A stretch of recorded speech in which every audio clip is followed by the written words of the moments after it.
پیغمبر سره مینه او محبت سدي چې داغه سنت خپل کو،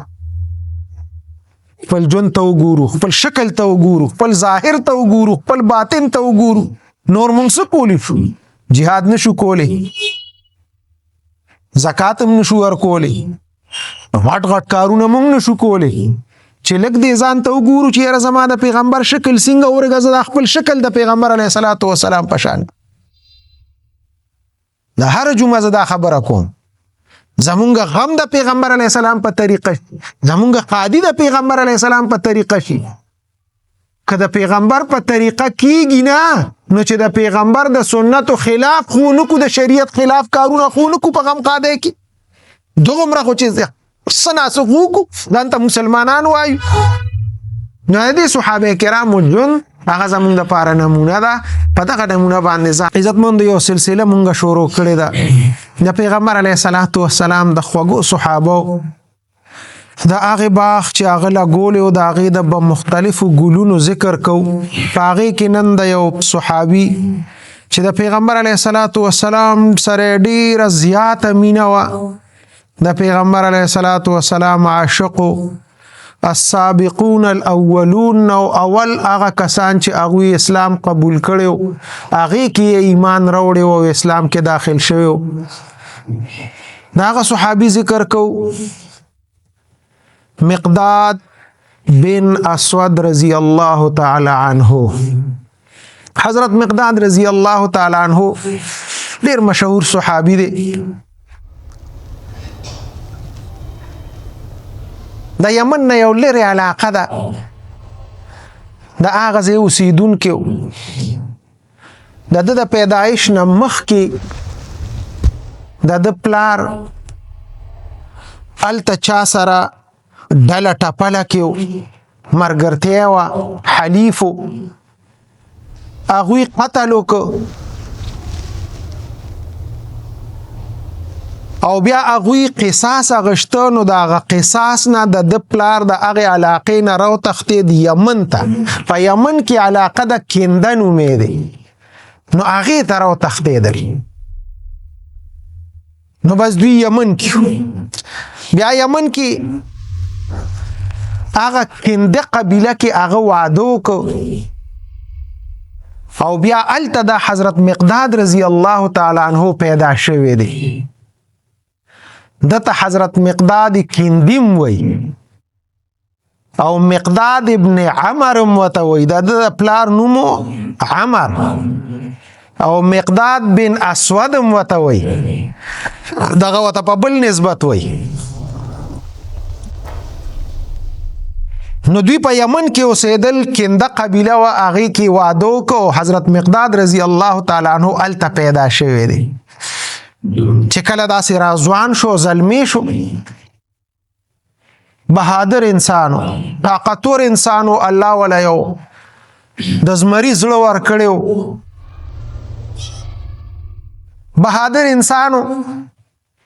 هلته چا سره جګړه راغله، چې جګړه یې راغله هلته تې سړی مړ شو. چې سړی مړ شو نو ټول د یمن نه مکې مکرمې ته راوتښتېدل، سره د خاندان نه مکې مکرمې ته راغلی. دا هغه زمانه ده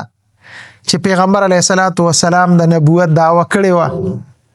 او داسې یو څو مسلمانان، ابوبکر صدیق رضی الله تعالی عنه مسلمان شوی او دغسې ورسره حضرت خدیجه رضی الله تعالی عنها، حضرت علی رضی الله تعالی عنه، دغه څرنګه حضرت عمار، حضرت بلال، حضرت صہیب، دا یو 15 کسان دا مسلمان شیو او شپږم مسلمان چې نو هغه حضرت مقداد ابن اسود رضی الله تعالی عنه. د پیغمبر علیه السلام نه علاوه بیا اووه دي، خو دې شپږم نمبر تقریبا مسلمان دی.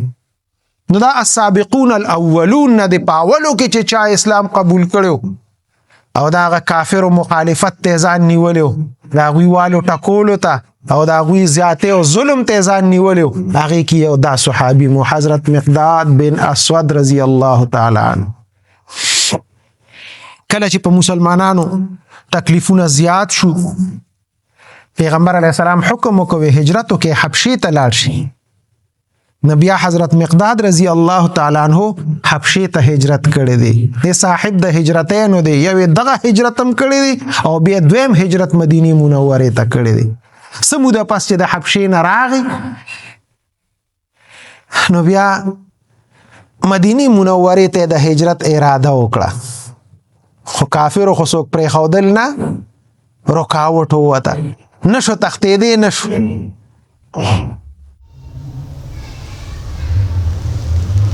یو قافله د وړوکي اختر په ورځ د شوال په 1 تاریخ باندې یو قافله تیار شوه. د ابو جهل زوی اکرمه یو روایت کې راغلی دی هغه مشهور او یو روایت کې راغلی دی ابو سفیان مشهور.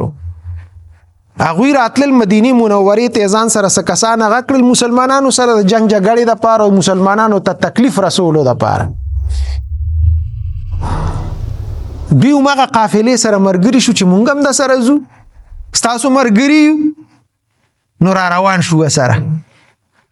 پیغمبر علیه الصلاۃ والسلام ته اطلاع وشوه وې دغه سي اکرم را روان دي د کافرو د قریش یو لخر را روان دي او تاسو سره جګړه کوي. پیغمبر علیه السلام پس یو صحابه کرام راولېګل راويز غالول پمنډه ته مکه مکرمه ته رالل. نو هغه نور مکی قریش راو تختیدل او دا دوه کسو یو حضرت مقداد رضی الله تعالی عنہ او یو وسره بل صحابیو بس دوی خو موقع بیا مونته نو دوی ته اخوا او تختیدل مدینه منوره ته لاړل. نو دویم هجرت دا د دوه کسانو کړی دی او دا مدینه منوره ته راغله. مدینه منوره کې ورځ شپې تیرولې اصحاب الصفه کې ایسو کینو. پیغمبر علیه الصلاۃ والسلام چې کله هجرت وکړ نو بیا دا مقداد رضی الله تعالی عنہ فرمایي وي زه او زما یو مرګري وی مونږ داسې ګرځیدو یو صحابي ته وی چې زمون کفالت وکا مونږ غریبانان یو مونږ ساته یو به انکار وک بل ته مو بل به انکار وک اچھا زمون کفالت نکا ذکر سړی پخپل وګیو نو چې سړی پخپل وګی ناغه بل لسور صحابه خدغه سي جون دونه مهاجرو. حضرت مقداد رضی الله تعالی عنہ فرمایي وې زر عالم پیغمبر علیه الصلاۃ والسلام ته چې یا رسول الله ایسو کم کفالت نه کوي ته زمونږه کفالت وکړه. پیغمبر علیه الصلاۃ والسلام یو سلور 15 چیلې وي ما ته وی چې زمونږه چیلې دي بس هغه سره وې را سره وې او بس دا غي شو د خپلم خورو مالم ته لګرا کوه بس تاسو ال ته پراتو سه بس مونږ ته مکمل او شو وي بس هغه چیلې بم ساتلی. پیغمبر علیه الصلاۃ والسلام بم را سره شو د سکل وي مونږ بم سکل مالو پدغم جون تیرې ده وي یوزل پیغمبر علیه الصلاۃ والسلام د پیغمبر علیه السلام وی دا طریقه وا چې ماسختن مونږ به وک نو بیا مخامخه صحابه ناستو او انصار به خصوصا ناستو او انصار سره وکیناس نو لک سات پس په بیا راته کوړه بیا وسم لاسته و یو ورځ ما چیله اولشلو شو د مې راوړل مونږه اوسکل پیغمبر علیه السلام لمه جام کې خودل وی زما زړه شو ته زه پورا مور شوی نو ما وی بس ما چې راشه دا مسکا پیغمبر علیه السلام الته مهاجر سره نه انصار سره ناس دي او مالدار خلک دي هغه په سخوړلی وی پیغمبر علیه الصلاۃ والسلام چې راغی وی جام تش پروتو وی معنی تاسو چې زما غیسه شو ده وی ما وته خندل چې یا رسول الله اخو ما اسکلی بس مونږه خوړلی. وی پیغمبر علیه الصلاۃ والسلام راته وی چې بس خم کړی چې اسکلیم وی ما وی چې اوس پښپا پیغمبر علیه السلام نار تندت کې تیرې نو خبره دا چې زو ورشم چې لکه بس شو د وینو او بل شم نو رو بلم ولا وی چې زلالم وی هغه چې له داسې د شو دو ډکوا وی جام می وته ونی و هغه جام می ته ډک وی واپس مې راوړ پیغمبر علیه السلام ته مې ورکړ چې یا رسول الله دا اوس کی وی پیغمبر علیه السلام مونږ باندې اول وسکل هغه جام او وی بیا اخره کې پیغمبر علیه السلام په خپل باندې وسکل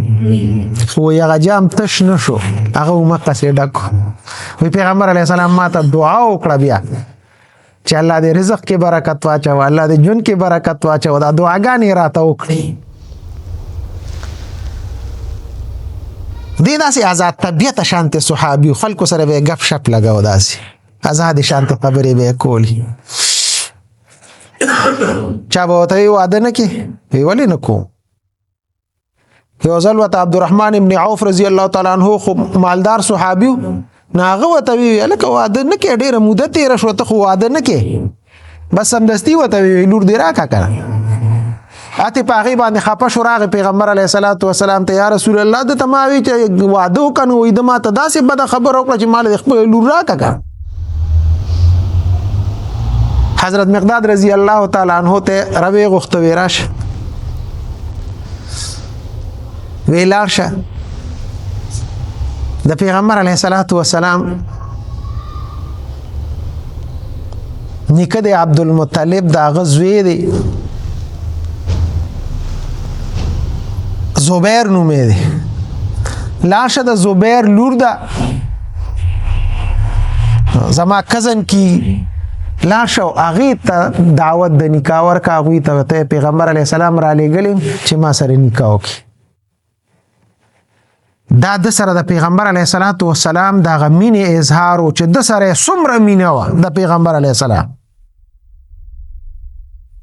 چې قریش په بل خاندان کې خپل لونه نه ودولې او حضرت مقداد پردي سړیو دا یمن نو د کندې نه راغلي سړیو وی ورشه او زما نو سه دا هغه بدل درک زما لور دا هغه سره وادو ک پیغمبر علیه السلام خپل لور یعنی نو سه سره ولا وادو دا د پیغمبر علیه السلام د سره مینه ده او یو حدیث کې راځي روایت کې راغلی دی وی پیغمبر علیه السلام مو فرمایل چې ماته الله حکم کړی دی چې سالورو کسانو سره مینه وکا او الله فرمایي دغه سالورو کسانو سره زم مینه کوم نتم وسره مینه او هغه سالورو کسانو کې یو حضرت مقداد رضی الله تعالی عنہ او یو حضرت علی رضی الله تعالی عنہ او بل حضرت سلمان فارسی رضی الله تعالی عنہ او یو ابو ذر غفاری رضی الله تعالی عنہ دا سلور صحابه کرام الله وت حکم کړی دی چې پیغمبره دې سلور کسانو سره مینه وکا زم وسره مینه نه دا حضرت مقداد دا د هغه درجه صحابي دی چې پیغمبر وسر الله وت حکم کړی چې ته د سره مینه وکا او خپل قریشو کې ولا لورم ورکړه دا قریشو کې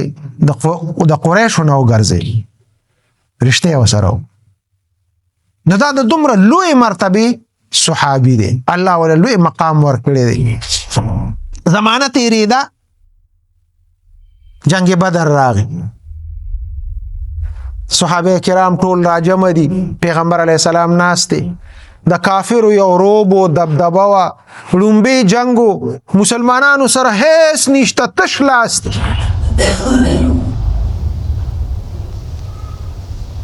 داغه تقریبا او یا خان دوا اسونه دوا اسونو کې یو اسقدین او د حضرت مقداد دی او یو د حارث ابن سراقه رضی الله تعالی عنہ یو د سره دا دو کسانو سره صرف اسونه په جنگ بدر کې بل اچا سره اسنو ټول پیاده روانو نورم چې وسره ویناغه ماتي وي هیڅ درک نه لګید خلکو لخت راغشتي او په لختو باندې جنگ کو کافر سره قریش سره په دغه مقام باندې د دې صحابي او سو الفاظ دي چې هغه ډېر خو صحابه وبوي کاش چې دا الفاظ مقداد نه ویلې دا ما ویلې عبد الله ابن عمر رضی الله تعالی عنہ فرمای وی چې دا د باوي زما شوموم وی ما وی چې کاش ز زلمی وی او په جنگ بدر کې ز شریک شوی او حضرت مقداد چې پیغمبر علی السلام ته کوم ډاډګیرنه ورکړي د پکم الفاظ باندې چې دغه الفاظ ما ویلې وی او د نه ویل پیغمبر علیه الصلاۃ والسلام ته وی یا رسول الله صلی الله علیه وسلم موږ د بنی اسرائیل په شان نه یو. بنی اسرائیل خپل پیغمبر حضرت موسی علیه السلام ته وی فذهب انت وربك فقاتلا انها هنا قاعدون. تلار شو ستا رب دی لار شي او موږ بدل تناس موږ عمالقه سره جنگ نه شو کوله. یا رسول الله موږ هغه بنی اسرائیل نه یو، موږ ستا عاشقان یو. تا باندې ځان شیندل غواړو، ستر شیندل غواړو. تا نه به مخکې جنګیږو، تا نه به وروستو جنګیږو، تا نه به ښي طرف ته جنګیږو، تا نه به ګس طرف ته جنګیږو. یا رسول الله زما دې د خدای په ذات باندې قسمی، زما دې په هغه ذات قسمی چې تی په حق باندې پیغمبر را لېږلې چې موږ به خپل ځان ټوټې ټوټې کو خو تا به کافرو له ورنو. پیغمبر علیه الصلاة والسلام وایي داسې خوشحاله شو په دې الفاظو باندې او دعاګانې حضرت مقداد ته وکړې او په دې سره څونه مسلمانان چې ټولو کې یو جذبه پیدا شوه چې یاره دا ورشا خبره ده، دا حق پیغمبر دی او موږ د بني اسرائیلو په شان نه یو چې پیغمبر له به داسې رد جواب ورکو، ځان به په ده باندې قربانو. دا الفاظ دا نن په تاریخ کې لیکلي، تر قیامته پورې دا الفاظ تاریخ لیکلي دي چې تا نه به مخکې هم جنګېږو، وروستو به هم جنګېږو، مخ او ښي طرف ته او ګس طرف ته موږ د بني اسرائیلو په شان نه. دا د حضرت مقداد په نصیب کې دا الفاظ رسیدلی. نو دا هغه صحابي دی. پیغمبر علیه السلام وفات شو ډېره زمانه وروستو. دا سن 33 هجری کې دا صحابي بیا مدینې منورې نه بار یو علاقه ده جرف ورته وایي،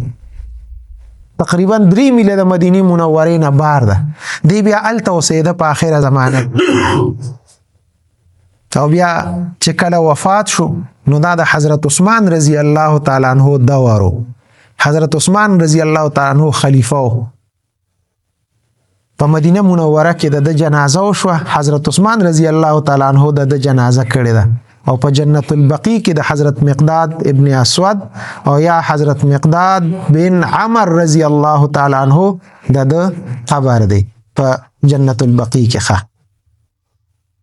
عزتمندو دا د صحابه کرام دي د پیغمبر علیه الصلاۃ والسلام. هر صحابي خپل صفاتونه یو خپل نمایا شانی وي، داغه یو کرداري، داغه سیرت وي.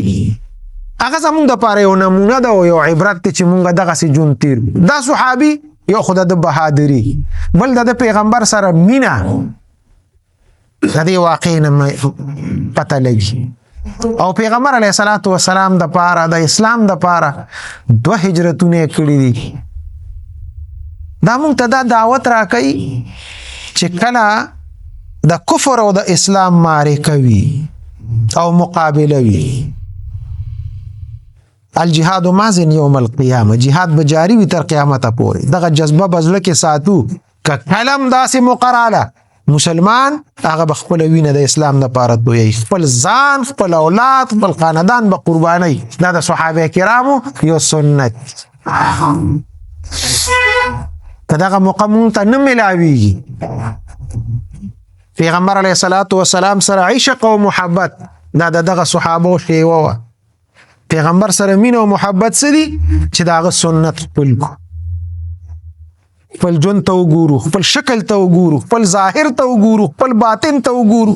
نور مونږ څه کولی شو؟ جهاد نشو کولی، زکات هم نشو ورکولی، غټ غټ کارونه مونږ نشو کولی. چې لږ دې ځان ته وګورو چې یاره زما د پیغمبر شکل څنګه ورګه، زه د خپل شکل د پیغمبر علیه الصلاۃ والسلام په شان. د هر جمعه زه دا خبره کوم، زمونږ غم د پیغمبر علیه السلام په طریقه شي، زمونږ قادی د پیغمبر علیه السلام په طریقه شي. که د پیغمبر په طریقه کیږي نه، نو چې د پیغمبر د سنتو خلاف خو نکو، د شریعت خلاف کارونه خو نکو په غم قاده کې دغمره خو چې سناسو کو دانته مسلمانان وایو. نو دې صحابه کرامو جون هغه زمونږ لپاره نمونه ده. په دغه نمونه باندې ځان راولو، خپل ظاهر خپل باطن دغسې جوړ کو. انشاءالله چې کومه دعوه کوو د مسلمانې، کومه دعوه کوو د پیغمبر علیه السلام د امتیت، چې موږ د پیغمبر امتیان یو او پیغمبر علیه الصلاۃ والسلام به حوض کوثر باندې موږ ته ولاړ یو، موږ له به جام راکوي او موږ به د هغه د شفاعت امیدواران یو. نو دا به الوي چې موږ دا پیغمبر علیه السلام او داغه د صحابه په نقش قدم باندې خپل ژوند تیر اول دی الله مالم توفیق راکړي او الله تاسو لم توفیق ګناهونه معاف کړي خدای شری حاجات پورا کړي ظالمانو مفسدانو په امان کې وساتي دغه صحابه کرام جون خدای زمون نصیب کې خدای دغه په نقش قدم روان کې د اسمان ستوري دي خدای موږ د پاره د هدایت او ذریعہ د خدای موږ په دغه په نقش قدم باندې روان بدعات او رسومات او خدای زمونږ حفاظت وکي ګناهونو نه زمونږ حفاظت وکي شیطانی وسوسو فریبونو نه زمونږ حفاظت وکي مردگان د اهل اسلام او باقي بیمارانو تم شفا ورکي زمونږ د کالونه کې د الله خیر او برکت واچي د هر قسم آفاتونه د الله ټول مسلمانان محفوظ وساتي صلی الله سنت کوي خدای